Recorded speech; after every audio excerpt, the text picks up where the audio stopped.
não parar, não precipitar e não retroceder. Então dizer para esse cara, sabe quando nós vamos parar? Nunca. Nunca na sua porca vida. Né?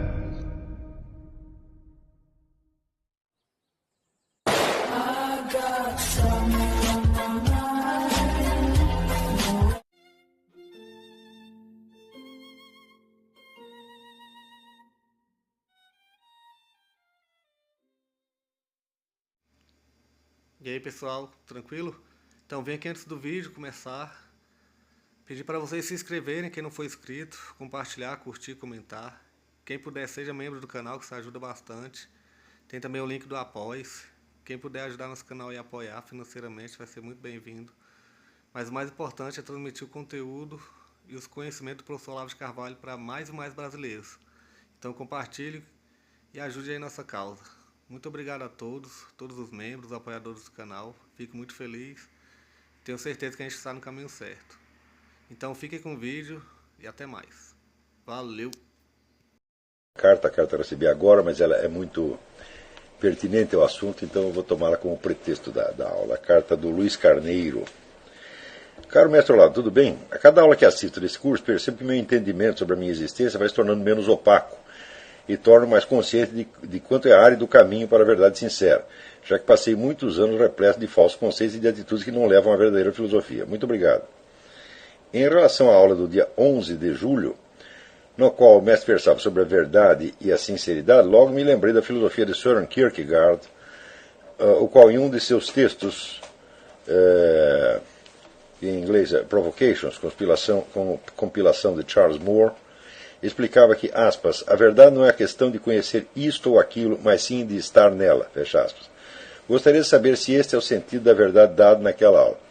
Em grande parte, sim. No final ali daquela minha apostila, o problema da verdade é verdadeiro problema, eu digo exatamente isso. Quer dizer, que a verdade é um domínio dentro do qual você está ou não está. Existencialmente você está sempre, agora, psicologicamente, cognitivamente, você às vezes está, às vezes não está. Mas eu acredito que esta aula vai esclarecer muito desta coisa. Queria começar contando para vocês uma historinha. Na Universidade de Iowa, o pessoal fez um experimento do seguinte teor. Eles colocavam 4 pilhas de cartas de baralho, 2 pilhas vermelhas e 2 pilhas azuis. E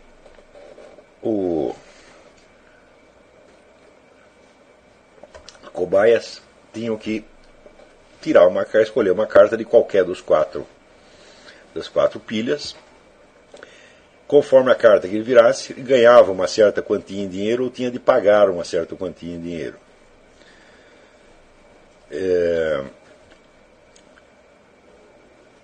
Acontece que as cartas não estavam uniformemente distribuídas. As cartas das pilhas vermelhas davam prêmios altos, mas davam multas mais altas ainda. Então você podia tirar ali, por exemplo, $500, ganhou $500, mas daí você tira uma outra que você perdeu $1.000. Ao passo que nas cartas azuis, os prêmios eram pequenos, mas as multas eram menores ainda. Então você ganhava, por exemplo, $50, perdia $10. Né? E eles observaram que, para as pessoas perceberem o que estava se passando, perceberem que havia um viés, que a coisa já estava, que a distribuição não era aleatória, não era casual, que a distribuição das cartas não era casual, eles levavam aproximadamente 50 cartas, 50 rodadas. Né? Após tirar 50 cartas, as pessoas percebiam que havia, que era mais vantajoso tirar as cartas da pilha azul, das 2 pilhas azuis. Acontece que, ao mesmo tempo, os pacientes estavam ligados numa máquina que media a quantidade de suor nas suas mãos. Porque o suor na mão, ele é um índice muito claro de estresse. Né? Quando há uma situação mais estressante, você sua mais da mão. Então, eles perceberam que a pessoa, para perceber o que estava acontecendo, levava 50 jogadas. Após 80 jogadas, elas já tinham a explicação inteira do que estava acontecendo. Isso em média, né?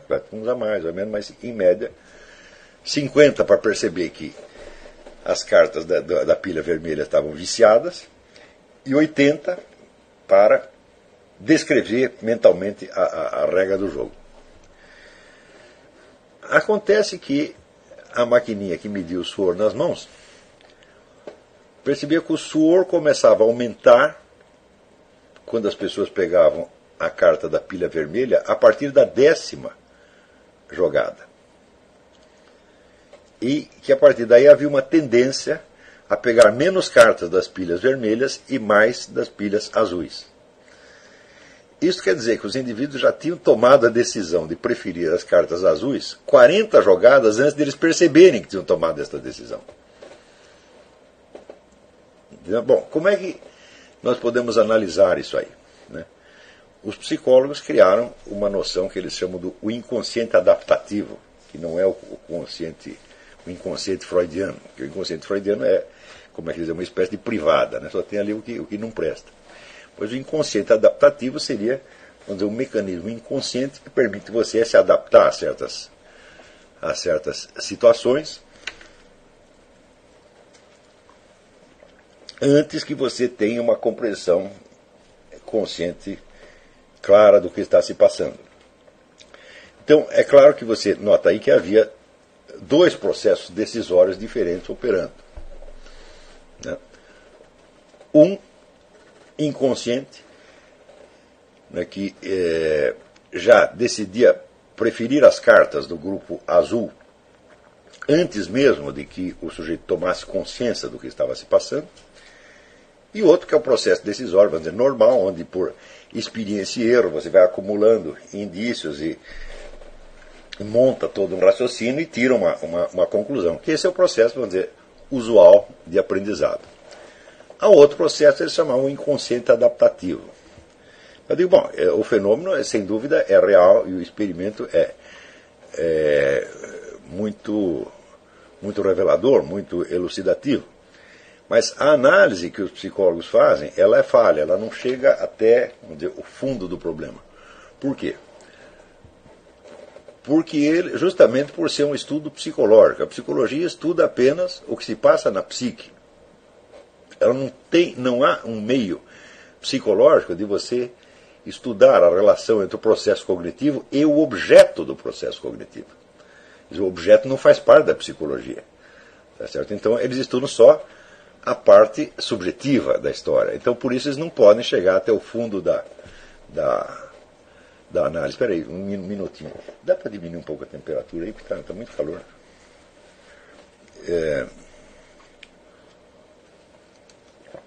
Então, continuando. Como eles estavam interessados apenas os psicólogos que fizeram a pesquisa e os outros que escrevem a respeito e que analisam, estão interessados apenas no processo psicológico, eles não podem captar o processo inteiro. Isso é, a relação que se estabelece entre a mente, entre o sujeito do processo cognitivo e a situação real. Quer dizer, a situação real não faz parte da abordagem psicológica. A psicologia não tem como analisar a situação real, mas apenas, vamos dizer, as reações psicológicas. Mas nós podemos, nada impede que a gente prossiga a análise onde a psicologia parou. Tá certo? E a análise que eu faço é o seguinte: o processo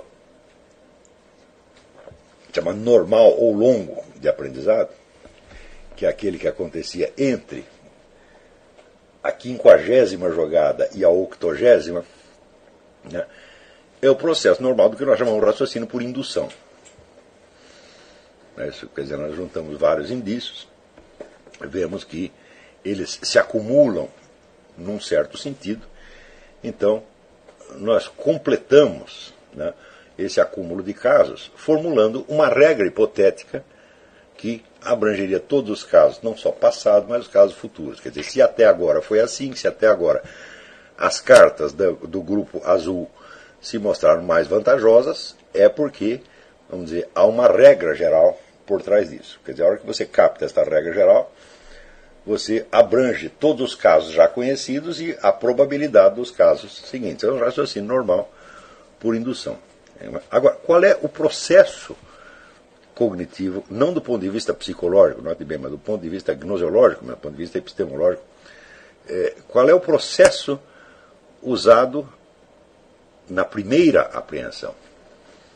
Aquela que acontece após a 10ª jogada, onde, por assim dizer, inconscientemente, o sujeito antecipa, na prática, a regra que conscientemente ele perceberá depois da 50ª jogada e talvez só na 80ª. Qual é exatamente este processo? Né? Bom, normalmente os psicólogos se contentam dizendo que é uma apreensão intuitiva, uma apreensão inconsciente, etc, etc. Mas é claro que você não pode falar propriamente de uma intuição ou um pressentimento, porque houve ali também um raciocínio indutivo. Depois de 10 cartas, você já tem um certo número de casos. Quer dizer, 10 vezes a coisa se repetiu. Então, quando você vê que a mão do sujeito suou mais quando ele se aproxima da pilha de cartas vermelhas do que quando ele se aproxima da carta azul, isso quer dizer que, por assim dizer, a palma da mão dele já fez um raciocínio indutivo, apenas com uma casuística menor. Enquanto a operação, vamos dizer, consciente e refletida requer no mínimo 50 casos para formar uma amostragem e criar uma regra indutiva que explique, né? Este outro processo, que para os psicólogos a diferença deste em relação ao outro é que um é consciente e o outro é inconsciente, e não é esse o caso, eu não acho que seja esse o ponto. No processo mais curto e mais breve, houve também um raciocínio indutivo. Como se dissesse, a mão do sujeito, depois de 10 casos, já começa a suar mais, né, quando se aproxima da pilha vermelha. E quase que instintivamente vai preferindo cada vez mais as cartas da pilha azul. É claro que, do ponto de vista da estrutura lógica, isto é um raciocínio indutivo. Então, houve um raciocínio indutivo que os psicólogos dizem que é inconsciente. E depois há um outro raciocínio indutivo, a partir da 50ª jogada, que eles dizem que é consciente. Tá certo? Mas, ser consciente ou ser inconsciente dá exatamente na mesma. Quer dizer, não pode ser essa a diferença, porque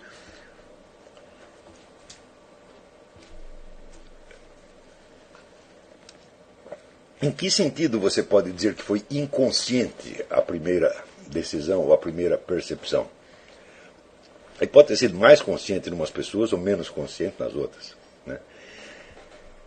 Analisando filosoficamente a coisa, a gente vê que a diferença essencial não é de ser consciente ou inconsciente, isso é mero acidente. A diferença essencial é que, no segundo caso, o indivíduo, no segundo caso, quer dizer, da decisão mais longa, mais demorada, do aprendizado, chamado aprendizado normal, o indivíduo raciocina com a recordação que ele tem de tudo o que se passou. Ou seja, ele pega a experiência percorrida, transforma em símbolos na sua memória, ou seja, está lidando já não com a situação que ele está vivendo, mas com a recordação da situação.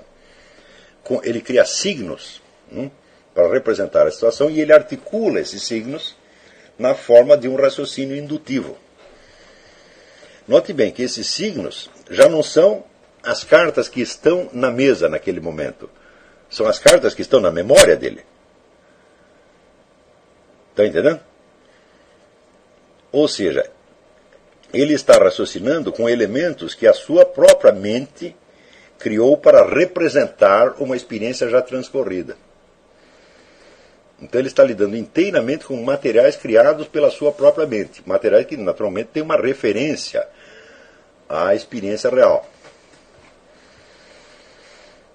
Está compreendendo? Agora, no primeiro caso, da decisão que é tomada, aspas, inconscientemente após a 10ª jogada, você está fazendo igualzinho o raciocínio indutivo.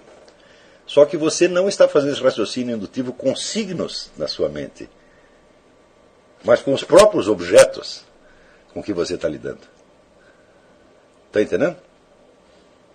Então, existem 2 raciocínios indutivos. Um feito com signo, que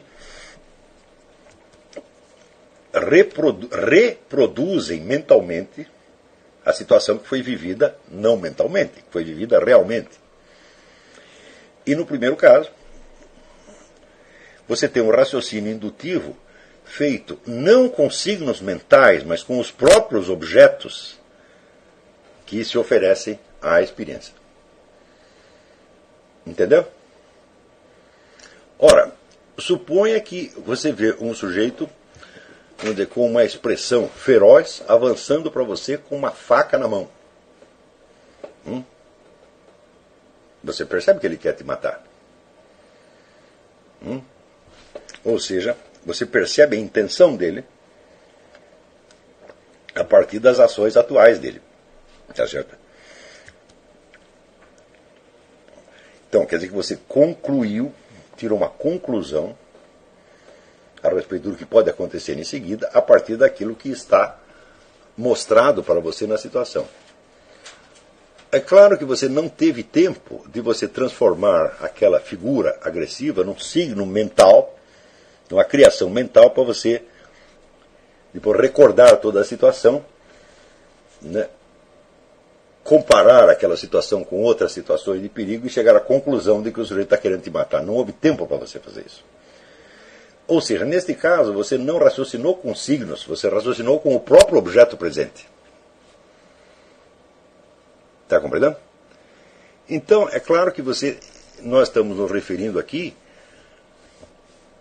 a 2 ordens de conexões lógicas. Uma conexão lógica que está dada nos próprios objetos e na própria sequência dos fatos. Outra que está dada nos seus pensamentos, com que você reproduz aquilo a posteriori. Entenderam isso? Então, um é a conexão fática, outro é a conexão mental ou lógica. Está compreendendo? Ora,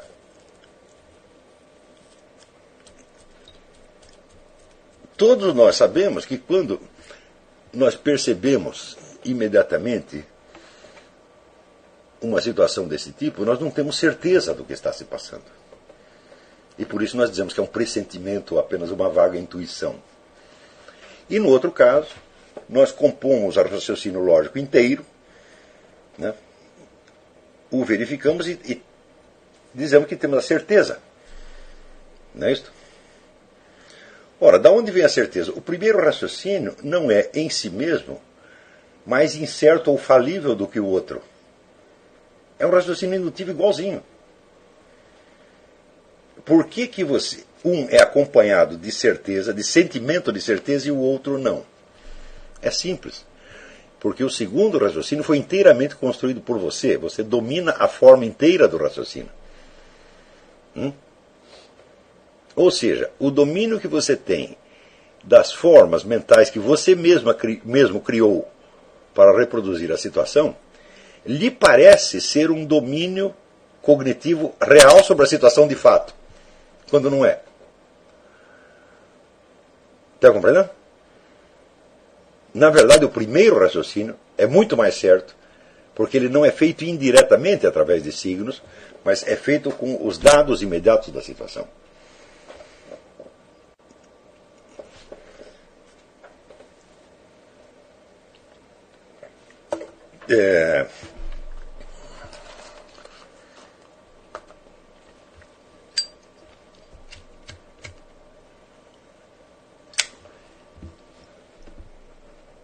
toda a nossa cultura atual e a educação que nós recebemos nos induz a confiar sempre no segundo tipo de raciocínio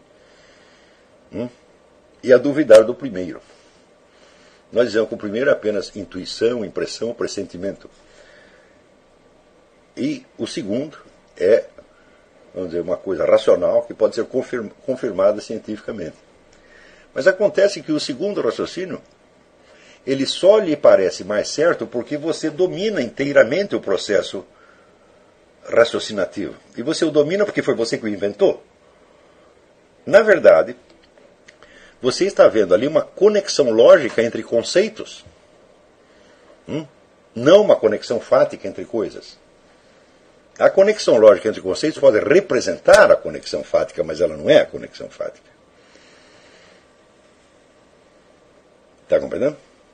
Tanto que os sujeitos submetidos a este experimento, entre a 50ª e a 8ª jogada, eles começavam a construir teorias e hipóteses. E essas teorias, às vezes, divergiam. Um explicava de um jeito, outro explicava do outro. Ora, mas a reação que todos tiveram a partir da 10ª jogada, e que se reflete no suor que apareceu na palma da mão, é idêntica em todos. Estão entendendo? Então, a confiança que nós temos no que nós chamamos de raciocínio lógico consciente, ela é altamente enganosa. Porque o raciocínio lógico consciente é apenas uma conexão entre conceitos que a sua própria mente criou. Veja, no primeiro caso, você tem uma situação que se apresenta. E no segundo caso, você tem uma série de conceitos que a representam. Ora, nós não podemos dizer que a primeira apreensão foi vaga ou incerta, porque a estrutura dela é do raciocínio indutivo, como qualquer outro. Você tem a impressão que você não a domina, por quê? Por que você tem a impressão de que aquilo é vago e incerto? É porque não é você que criou as formas inteiras. Aquela sequência de formas está se apresentando a você desde fora. Ou seja, a conexão fática entre os dados está se apresentando a você, não foi você que a criou. Ora, do ponto de vista, vamos dizer, da crítica do conhecimento, o primeiro desses processos é muito mais certo e muito mais confiável do que o segundo. Mas a impressão que nós temos é invertida. Porque nós confundimos o domínio que nós temos sobre os nossos próprios pensamentos com o domínio que nós temos do conhecimento de uma situação externa de fato. Está entendendo? E isso aí é o legado de 4 séculos de subjetivismo filosófico, né, que se, vamos dizer, introduziu até mesmo no mundo das ciências, sobretudo na educação. Isso quer dizer que as pessoas são educadas, hoje são treinadas para fazer raciocínios cada vez mais precisos e mais exatos. Mas não são educados para captar a conexão lógica real, ou seja, a conexão entre os fatos em si mesmos.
Chegamos a mais um final de uma aula, de um vídeo. Espero que tenham gostado. Quem não se inscreveu ainda, se inscreva, compartilhe, comente. Ajude o nosso canal, apoie, seja membro. E ajude o nosso canal a chegar a cada dia a mais brasileiros que precisam muito do conhecimento do professor Olavo de Carvalho. Então é isso aí, fique com Deus, até o próximo. Valeu! Então é isso aí, pessoal. Que é o nosso canal. Que são alguns livros que eu já li. A maioria foi doação, mas alguns eu adquiri, professor Olavo de Carvalho. Alguns livros se perderam aí que eu emprestei. Professor Alexandre Costa. A Bíblia Sagrada. 10 lições sobre Karl Marx. Indico a não ler esse livro, que é muito ruim mesmo. Alguns pensadores aqui que realmente, como o professor Olavo de Carvalho disse, não são pensadores. Valeu, tamo junto aí. Apoie nosso canal, seja membro.